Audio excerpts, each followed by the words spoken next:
এই অবস্থা থাকবো না বেডে থাকবো?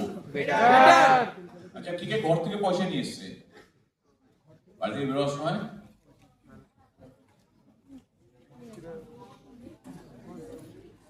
তোমাদের দিনগুলো আমি কাটিয়ে এসেছি। আগে যখন দেখতে শুরু করি সেই দিনটা বলি, টাকা পয়সা ছিল না, বাবাকে বললাম বাবা টাকা লাগবে, বলে কি করবি? বিজনেস। বিজনেস বলার পর পা থেকে মাথা অব্দি একবার মেপে দিল। মেপে একটা কথা বললো, এটা বলে শুনতে খারাপ লাগলো বলি, তো 14 গোষ্ঠীতে কেউ ব্যবসা করেনি। কি বলেছে? এবারে কেউ আছি ব্যবসার ভূমি থেকে? তাহলে আমাদেরও সেম, রাইট? তুই কি বিজনেস করবি? তুমি দাও না, দেখো না। আবার যেদিনকে দিল, দিচ্ছে আর বলছে এই পয়সাটাও গেল। কারণ হয়েছে বলো না, হয়েছে রাইট? তখন মনের মধ্যে জিদ চেপে গেছিল যে বাবা ঠিক না আমি ঠিক, কে ঠিক?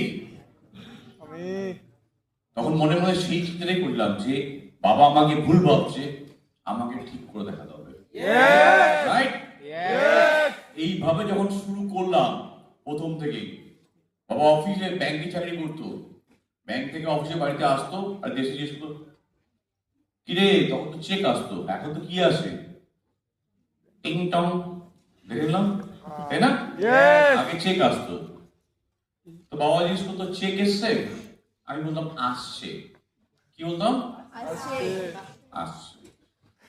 তো একদিন চেক দেখালো, দিন 15 দিনের মধ্যে একটা জায়গা আসলো, চেক দেখালো। বাড়িতে এসে বললাম কি খুশিতে যে চেক আসছে, চেক বেরিয়েছে, আসছে। বাবা বলে আমি কি পড়াশোনা শিখিনি?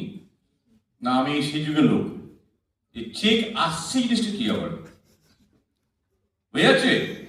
লোকরা এগুলো ভাবে, মানতে পারে যে চেক আসছে? তারা ভাবে তো যে এটা ঠিক না, ভুলভাল বলছে, রাইট? আমার প্যারেন্টসও তাই বলেছিল। তারপরে ইস্যু হওয়ার 1 মাস পরে চেকটা আমার বাড়িতে আসলো, রাইট? তার 1 মাসের মধ্যে বাবা 25 বার জিজ্ঞেস করে ফেললো কিরে চেক আসছে তো? হ্যাঁ আসছে। তো পোস্ট অফিসে তখন সময় ছিল, এসে ঘরে পৌঁছালো, বাবাকে দেখালাম, প্রথম চেক 1500 টাকা আমার এসেছিল। তো বাবা দেখে, ব্যাংকের লোক তো, এদিক ওদিক ওদিক এদিক, কি করলো চেকটা দেখলো, দেখে কি বললো, ক্যাশ হবে তো? কি বললো? মানে তখন